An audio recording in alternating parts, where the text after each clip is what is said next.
السلام عليكم ورحمة الله وبركاته. الحمد لله رب العالمين، وأصلي وأسلم على سيد الأنبياء والمرسلين نبينا محمد وعلى آله وصحبه أجمعين. رب اشرح لي صدري ويسر لي أمري واحلل عقدة من لساني يفقه قولي. رب زدنا علما، رب زدنا علما، رب زدنا علما نافعا. آمين. We are talking about the theory of al-asabiyyah, and we have discussed about the different meanings of this main concept propounded by Al-Imam Abdul Rahman ibn Khaldun, rahimahullah. I want to talk about a very important mas'ala before we move towards a different topic. And this is a side note. Al-Imam ibn Khaldun, rahimahullah, while discussing about Asabiyya, he has talked about the importance of prophethood in human societies. And in that, he has discussed about the faculties which are beyond the five senses, and the faculties which are used to perceive the unseen matters. And wahi, the revelation, falls into this category. So he has talked about the importance of wahi, revelation, prophethood, and the faculties, al-madarik, by which a human being can perceive knowledge which is beyond the five senses. And he says it is possible to discover the faculties which are beyond the five senses. But in that, we have to be careful. We have to differentiate between prophethood and the false practices which are common in human societies in this mas'ala. So he talks about magic, he talks about the satanic practices, he talks about myth and prophethood, of course. In that, he has mentioned a very important mas'ala, which is commonly discussed in our times. The ruling on yoga. Yoga has become a very common practice between Muslims also. So Al-Imam Ibn Khaldun has pointed to this practice very early in his Al-Muqaddimah. And he has categorized it as a magical practice. It is a practice in which magic is involved in order to discover the faculties beyond the five senses. And he calls it al-hukiyyah. He says in Al-Muqaddimah, وَمِنَ النَّاسِ مَنْ يُحَاوِلُ حُصُولَ هَذَا الْمُدْرَكِ الْغَيْبِي بِالرِّيَاضَةِ. There are people who try to attain this faculty of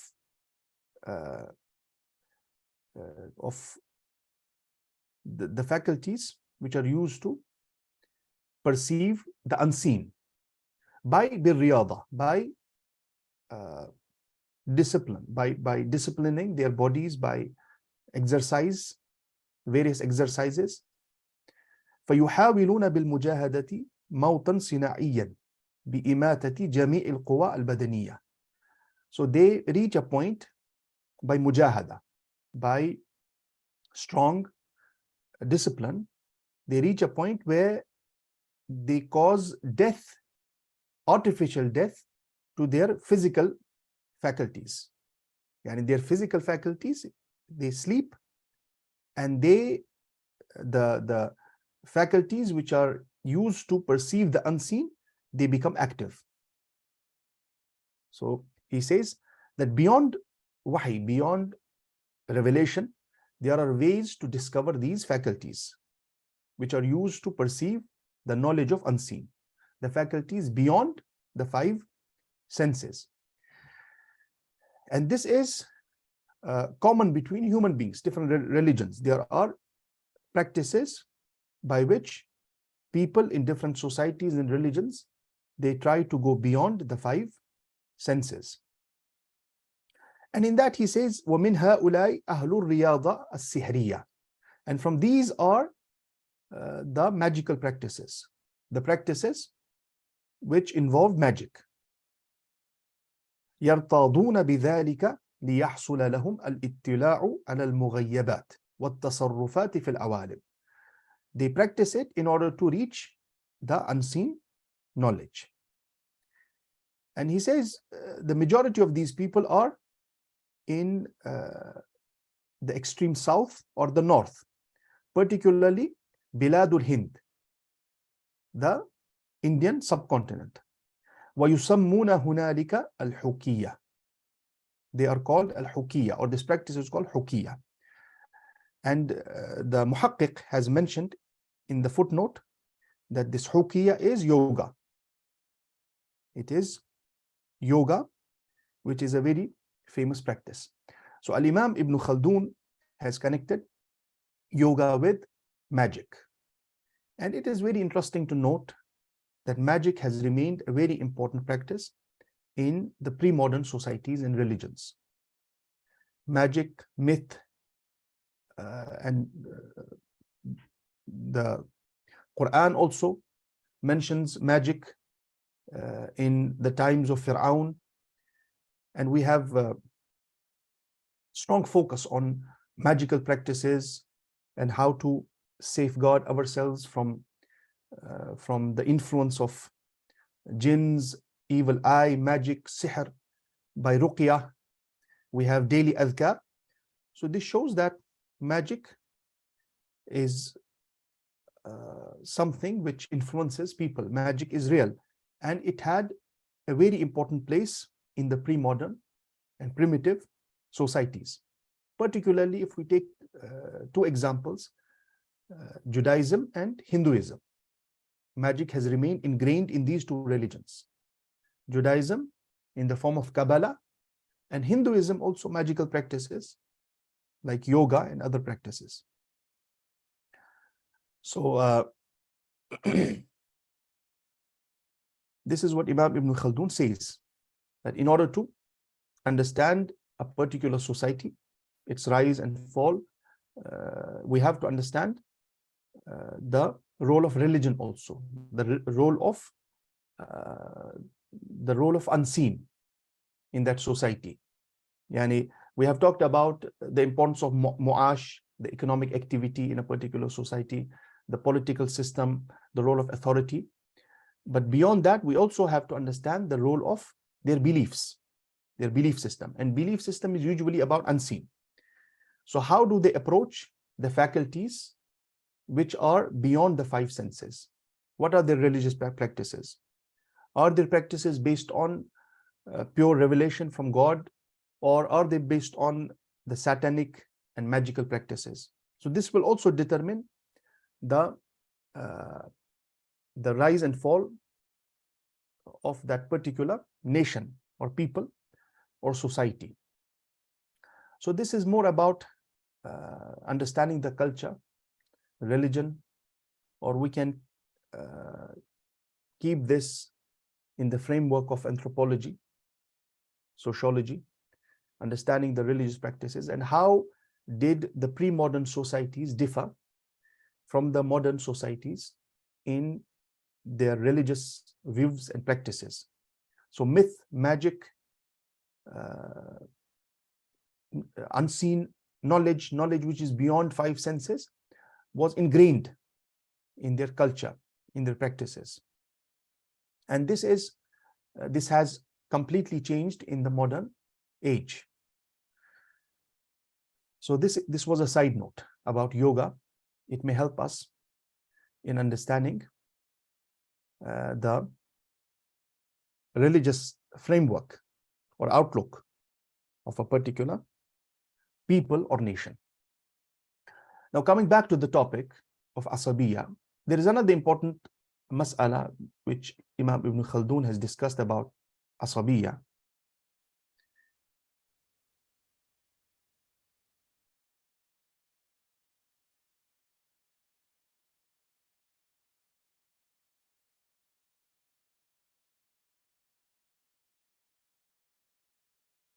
He calls it al-mughalatat fil ghalaba. He calls it al-mughalatat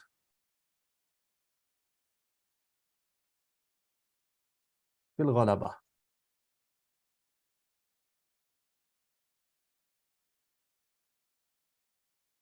The fallacies about domination of particular nations. The fallacies about the ghalaba. Ghalaba means domination. In the previous class, we talked about the hurdles in the path of asabiyya, or the hurdles in the path of a people or a society or a nation turning into or acquiring the political authority or turning into a civilization. We talked about that. So some people may develop particular qualities which turn them into slaves of other nations. So they lose the basic constituents of becoming a dominant nation, of becoming a civilization, of becoming a society which gives to others. So a particular people and society may lose, or a nation may lose these qualities, and in turn develop characteristics which make them subservient to others. So this is slavery of other nations. And those who are slaves, they don't have anything to offer to mankind. So they are at the receiving end. Okay. If you remember, we said asabiyya necessitates al-ghalaba. And if you look here, al-mulk, asabiyya leads to mulk. Asabiyya necessitates al-ghalaba. If a particular nation has asabiyya in place, any form of asabiyya, they have a concept, a strong concept of social solidarity, shared purpose, social cohesion, it will necessitate authority. It will necessitate mulk, domination. So if a particular nation, in spite of having a basic form of asabiyya, they are not reaching authority. They are not taking a higher position in the hierarchy of political authority. It means there is something wrong with them. So slavery, or in modern terminology, the colonized nations, they develop particular qualities which are intrinsic to them, and due to these qualities they are colonized. Okay, so usually in our times, we the nations, because they lack introspection, the nations usually play blame game on others. Yani we are weak because of the dominant people who have oppressed us. We don't have any form of civilization because of this and that reason. The best thing in order to wake up from the slumber, in order to rise on the hierarchy of mulk, the basic principle is introspection. Always searching for the reasons of decline inside us. Okay, so qabiliyatul istimar is a very famous concept given by a great Muslim thinker, Malik ibn Nabi. who was Algerian, and he reflected on Algerian colonialism, the French colonialism of Algerian people, and he gave a concept which he called qabiliyatul istimar. He said qabiliyatul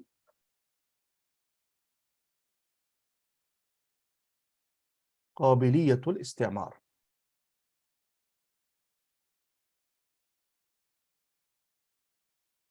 Istimar is colonialism. So why do some nations become colonized? Because they have qabiliyah. They have the capacity of becoming colonized. Yani they have developed some traits and characteristics which are good or which necessitate colonialism. Okay, this does not mean that we remove the blame from the colonizing nations. The colonizing nations are oppressive, they are despotic, without any doubt. But why were we colonized? What is the reason? There can be many reasons. The main reason is we developed the qabiliyah. So this is what Ibn Khaldun calls al-mughalatat fil ghalaba. We have to correct some fallacies about the ghalaba, about ghalaba. Yani we talked about how does ghalaba take place. If you remember, we said the sunan of Allah, the ghalaba, the domination of some nations. And some nations become dominant on others. In the scene of history, some nations, they become the dominant nations. We know in recent history, we had this concept of unipolar world, yani one dominant nation. United States of America, the West. United States represents the West, the Western worldview, one dominant nation. And slowly we are moving to multipolar world. We are moving to multiple nations which will be dominant, because the world, the nations of the world, or particularly those who are running the affairs of the world, the dominant nations, they have realized that one nation becoming dominant on everyone else is a threat to all mankind. So this power must be shared. And now we are moving to that. Wallahu alam. Time will tell what will happen in future. But the point is, al-ghalaba. Why do some nations become dominant? And this is about all mankind. We are not only talking about Muslim nations. And we pointed to some factors. The sunan of Allah involved. There are particular qualities in that nation which make them dominant. Allah knows that they have many things to share with mankind. We talked about that. In al-mughalatat fil ghalaba, because of these fallacies, mughalatat, dominated nation or slave nation, slave people, they are not able to wake up from their slumber. They are not able to rise from their decline because they live in mughalatat. They live in mughalatat. They have wrong perceptions about domination. What are they? The first is al-kamalu inda al-ghalib. Al-kamalu inda al-ghalib. Al-maghlub, the slave nation, thinks that the dominant nation or dominant people, they are better than us. They are more perfect than us. And this was promoted also because it deepens the slavery. It establishes the domination of the nations. And the Eurocentric ideas. European human being is a better human being than the African. And this was accepted by the Eastern people also. They are better humans.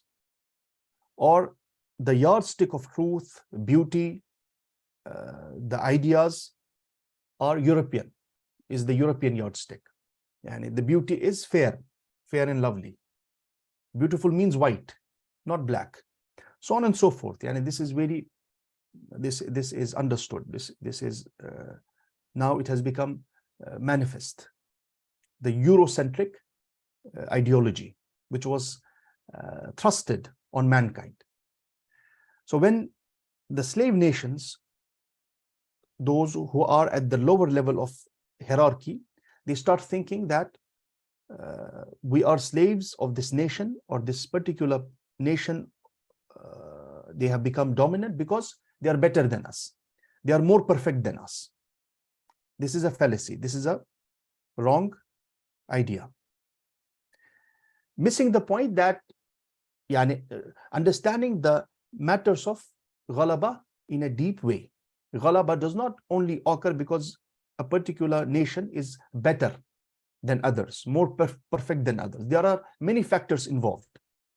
So ghalaba sometimes is a natural phenomenon. It happens naturally. Allah subhanahu wa ta'ala gives a chance to all nations, so that no nation, no people have hujjah against Allah on the last day. So ghalaba will not be given only to Muslims. This is a wrong idea. If you think that from the day Allah subhanahu wa ta'ala created the heavens and the earth till the end times, ghalaba is the right of Muslims only, and others have snatched it from Muslims, this is a wrong ideology. This is not supported by the book of Allah subhanahu wa ta'ala and Sunnah of the Prophet sallallahu alaihi wasallam. Ghalaba is not the right of anyone. Allah subhanahu wa ta'ala decides which nation should become dominant in what time. And there is deep wisdom in that, in the actions of Allah subhanahu wa ta'ala. And this is the concept of nudawiluha bayna nas. Yani the authority, it shifts from nations to nations, people to people. And this is based on the principle of ibtila. This is the foundation of our belief. Ibtila, the principle of test. Test is not only for individuals, test for nations. If only Muslims were given a chance of ruling the world, this principle of test, ibtila, would have no meaning for other nations. Every nation was given a chance. The Greeks, the Romans, the Persians, the Western nations, the Eastern nations, every nation, every people was given a chance to lead the world, or to reach at least the higher hierarchy, to reach higher positions in the hierarchy of authority. Okay, so ghalaba, domination, is not only because these people or this nation is perfect, better than others. There are different factors involved. Understanding those factors deeply is the key to understanding this mas'ala. Another point which he mentions here is أن غلب الغالب ليس بعصبية ولا قوة بأس وإنما هو بما انتحله من الأوائد والمذاهب. Also, this is mughalata, this is a fallacy, this is a wrong understanding, to think that the ghalib, the nation which became dominant, it became dominant without any asabiyah, without any concept of social solidarity or shared purpose and social cohesion. This is impossible according to Ibn Khaldun. So any nation which becomes dominant, we are talking about nations, not small tribes. Any nation which becomes dominant, any civilization which becomes dominant, it must have basic asabiyah and quwwatu ba'sin, and strength which supports that asabiyah. So thinking that they became dominant only because of awa'id, because of some customs and practices in which they are better than others, is a mughalata, is a fallacy, is a wrong concept. So any nation which becomes dominant must have a basic asabiyah and quwwatu ba'sin, and power to support that asabiyah. Okay, so these are some mughalatat which he talks about in understanding al-ghalaba. The point is to understand the mas'ala of authority in a deeper way. Why do some nations become dominant and other nations, they follow, they become slaves of these people and nations? So he says we should not understand this matter in an artificial way. We should understand it deeply. There are many factors involved in making a particular nation ghalib over others. This is his point. And the main factor is asabiyah and quwwatu ba'sin. They have a concept of social solidarity, shared purpose, group consciousness, social cohesion. They have basic foundations. And quwwatu ba'sin, they also have the power to enhance and establish that asabiyah. So he talks about the slave nations. He says, basically, slavery is intellectual in nature. Unless you start believing that the nations which have become dominant over you, or people who have become dominant over you, they are better than us, we must follow them in their customs, in their culture, in their food habits, in their attire, you cannot become a slave. So basically, slavery is in misunderstanding the dynamics of ghalaba. You have misunderstood. In another place, he says, وَإِنَّمَا هِيَ طَبِيعَةٌ فِي الْإِنسَانِ إِذَا غَلَبَ عَلَى أَمْرِهِ وَصَارَ آلَةً لِغَيْرِهِ. Yani, slavery, it becomes nature, second nature of a human being. He becomes ala, he becomes a tool of others. This is what Malik ibn Nabi,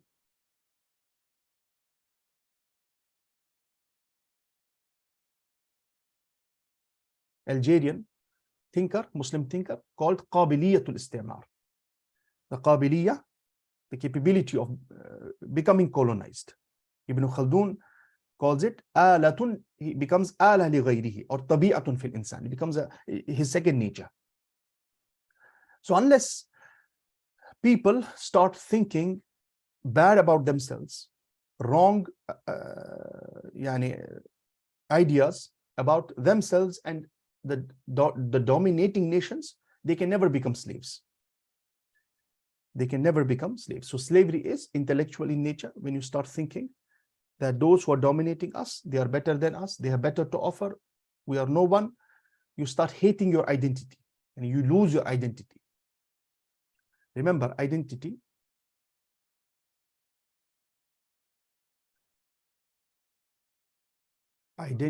is a construct. And there is a discussion in philosophy about identity. Is identity natural to a human being or a construct? We can say basic identity is natural. I am a human being. I belong to a particular race, particular ethnicity. These basic things are natural. I was not given a choice to choose this basic identity. I was born in Kashmir, for example. I speak my basic mother tongue is Kashmiri. I belong to Asia. I never had choice to choose these matters. This is basic identity. But identity beyond that is a construct. Is a construct. My belief system, what I think about myself, how I lead my life, what I think about this wujud existence around me, it is a construct. Okay. So if a particular nation or particular people, they lose their identity, they start thinking bad about their language, about their food habits, about their attire, how they look, about their skin color. This is where they lose their identity and they become slaves. Now, after this, they start looking towards others to attain a new identity, which does not belong to them, which is not intrinsic to them. This is how they construct an alien identity, or they adopt alien identity and they become slaves. So in mughalatat fil ghalaba, in understanding ghalaba, in understanding the domination of particular nations over others, all these factors must be taken into consideration.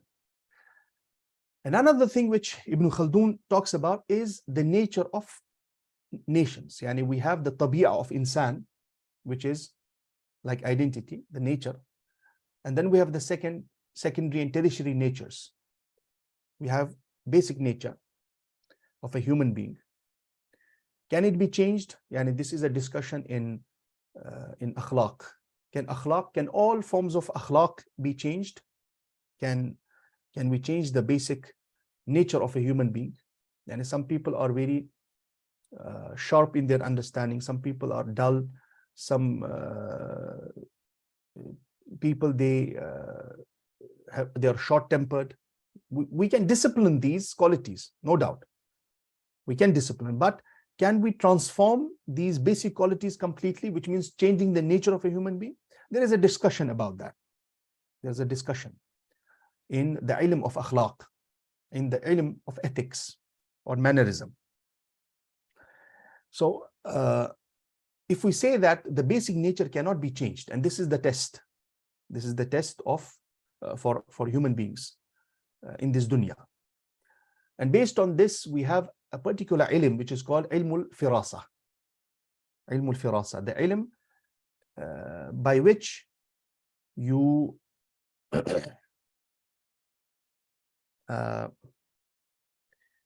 you understand the characteristics, inner qualities, akhlaq of a human being by looking at his physical qualities, physical structure, his height, his nose, his eyes, his face, his hands, his feet, how does he walk, how does he sit. Looking at these physical qualities and structure, you take a guess about, or you determine the inner qualities. So if nature can be changed, this ilm would have no meaning. And this ilm was very common in pre-modern societies and within Muslims also. We have the famous Imam Al-Shafi'i, rahimahullah, who excelled in this ilm. And he says that when he used to predict based on this ilm, he used to predict the condition of people and future based on this ilm. And when he saw that it goes against the Islamic teachings and it may cause fitna between Muslims, he says, I buried all the books about firasa. I buried them and I left this ilm. I did not practice it anymore. So understanding these matters is important. A human being has basic intrinsic nature which cannot be changed. A human being has basic intrinsic identity which cannot be changed. Basic. Beyond that, identity can be constructed, destroyed, reconstructed. Akhlaq can be transformed, disciplined. We are talking about basic nature. In the same manner, nations have some intrinsic qualities, nature, which cannot be changed, because nations mean people, human beings. So particular human beings, they may have particular qualities intrinsic to them, which cannot be changed. So in order to understand the social structure of nations, rise and fall of nations, this must be taken into consideration. For example, Ibn Khaldun talks about Arabs. He talks about Al-Arab, Arabs.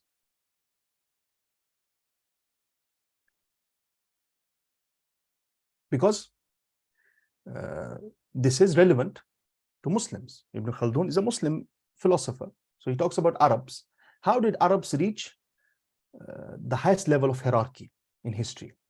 The Prophet ﷺ came, he transformed them, and they, at a point of time, they opened the Persian and the Roman empires, the great empires. And they reached the highest, they reached the position of authority of mankind. So he says Arabs, basically, they come from the desert, the tribal system. Uniting them was a miracle in history. Uniting them was a miracle. And Arabs, they did not have a very strong principle of ri'asa, principle of leadership, because they were scattered into tribes. Every tribe had a leader, and there would be a competition within the tribes also, but uniting them together was impossible because of the tribal structure and the social and economic condition. And for this reason, the warfare of Arabs was about raids. It was not a structured army warfare like the Persians and the Romans. So he says Arabs, in their basic structure and the intrinsic qualities of the Arabs, necessitated bifurcation, necessitated disunity. Okay, so there was no concept which could unite the Arabs because of this basic nature, except religion, except Deen. So, for example, he says, Al-Arab fahum mutanafisuna fi riyasa. The Arabs, they would compete in leadership. وَقَلَّ أَن يُسَلِّمَ أَحَدٌ مِّنْهُمْ الْأَمْرَ لِغَيْرِهِ. And it was very rare that anyone from them would give this leadership to others. Every tribe would want it for himself. This was their nature, intrinsic. وَلَوْ كَانَ أَبَاهُ أَوْ أَخَاهُ. Even if this person was his father or his brother, أَوْ كَبِيرَ عَشِيرَتِهِ, or the leader of his tribe or family, he would never submit this leadership to others. إِلَّا فِي الْأَقَلِ, except in rare conditions. وَعَلَى كُرْهٍ, or with strong dislike. مِنْ أَجْلِ الْحَيَاةِ, because of haya, maybe because of some reasons. Generally, the Arabs, their nature was that they would never submit to any authority. They would never accept the leadership of others. This was their problem. And this was their nature. And this nature was formed based on their living conditions, social structure, and economic conditions. They were living in the desert. Their rizq was in the shade of their swords, and they would raid. Their rizq was based on raids on each other. So before the Prophet ﷺ, we know how the Arabs would fight each other, particularly in Medina. They would raid, they would loot. This was their life. So bringing them together was very difficult because of this identity, you can say, or the nature they had. For this reason, فَبَعُدَتْ طِبَاعُ الْعَرَبِ لِذَلِكَ كُلِّهِ عَنْ سِيَاسَةِ الْمُلْكِ. For this reason, the nature of the Arabs was very far from siyasatul mulk, from the politics, or from the political authority. Okay, so before Islam, we don't see any political authority in the Arabian Peninsula when we compare it with the Persians and the Romans. The Persians, they had great empires. We have kings, we have a political structure, but Arabs, no, we don't have. Tribes, scattered tribes here and there. They had different forms of shura and the tribal leadership, but scattered. We don't have the Arabian Empire like the Persian and the Roman Empire, because this was against the tabi'ah of the Arabs. وَإِنَّمَا يَصِيرُونَ إِلَيْهَا بَعْدَ إِنْقِلَابِ طِبَائِهِمْ. They shifted to discovering the political authority after inqilab of their tabi'ah, after their nature was revolutionized. Their natures were changed. وَتَبَدُّلِهَا بِصِبْغَةٍ دِينِيَّةٍ. And the change in their nature by coloring it with the religious color. So their nature was changed by Deen, by religion, which تَمْحُ ذَلِكَ مِنْهُمْ, which erased this tabi'ah of not getting together from them. And this is true. This is very true, because Allah subhanahu wa ta'ala has also pointed to this in many verses of the Quran. For example, Allah subhanahu wa ta'ala says,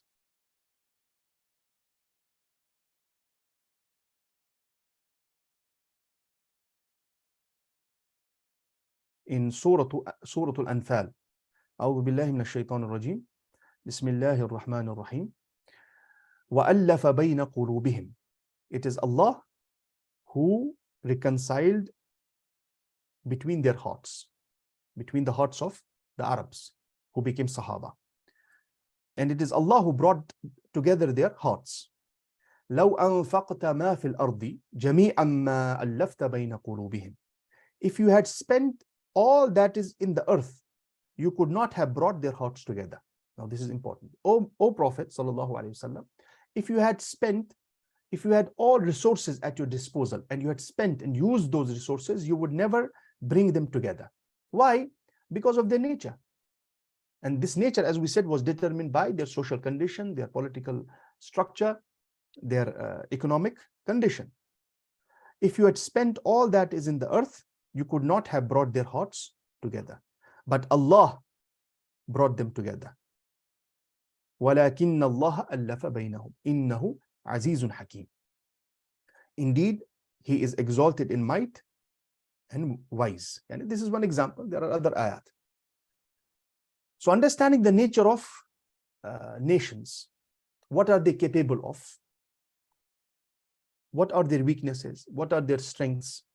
What are the intrinsic qualities they have is very important in order to understand the rise and fall of nations. It is also important for the revival project. If we are working in a particular area, in particular people, nation, we must understand their qualities. We must understand their history. We must understand their identity shifts, identity constructions and deconstructions in order to change them. If we don't know, particularly the activists who are working for the revival of the Ummah on ground, if they don't know these things, the revival project will end in disaster. And we have seen the mistakes we committed in the modern age. So there are people who are not brave by nature. And they are not made for warfare. And you're dragging them to warfare, it will end in disaster. There are people who don't have philosophical minds. They don't understand things deeply. You're dragging them to philosophy and serious intellectual engagements, expecting that they will work in this area for the Ummah, it will end in disaster. Okay, so understanding these things is important. As I said, there will be some basic qualities which can never change. Keeping these things in consideration while working for the change of a particular people or a nation is important. And also understanding the qualities, characteristics which they have adopted, which can be changed, which can be transformed. Okay, and differentiating between these two areas, yani the qualities which are intrinsic and the qualities which can be changed, is also a very deep matter.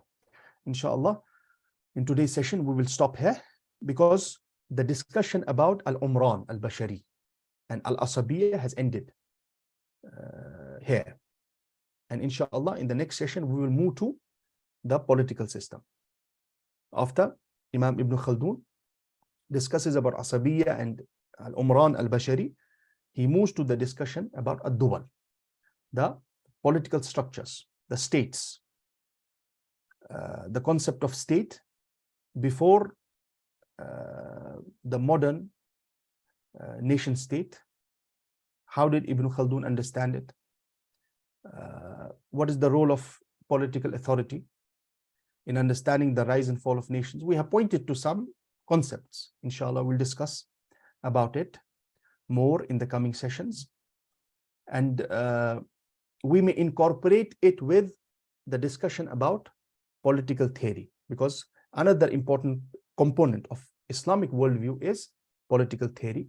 We may separate, we may end the discussion about history here and move to political theory and incorporate the discussion of Ibn Khaldun in that. We will see, inshallah. I will reflect on this before the next session. We ask Allah subhanahu wa ta'ala to grant us understanding. We ask Allah subhanahu wa ta'ala to help us achieve our goals, inshallah. We ask Allah subhanahu wa ta'ala to give us tawfiq of creating a change within us and around us according to our capabilities. We ask Allah subhanahu wa ta'ala by His beautiful names and exalted attributes to cure our sick and to forgive all our dead. Ameen ya Rabbal Alameen. Wa sallallahu ta'ala ala an-nabi al-ummi. Wassalamu alaikum wa rahmatullahi wa barakatuh.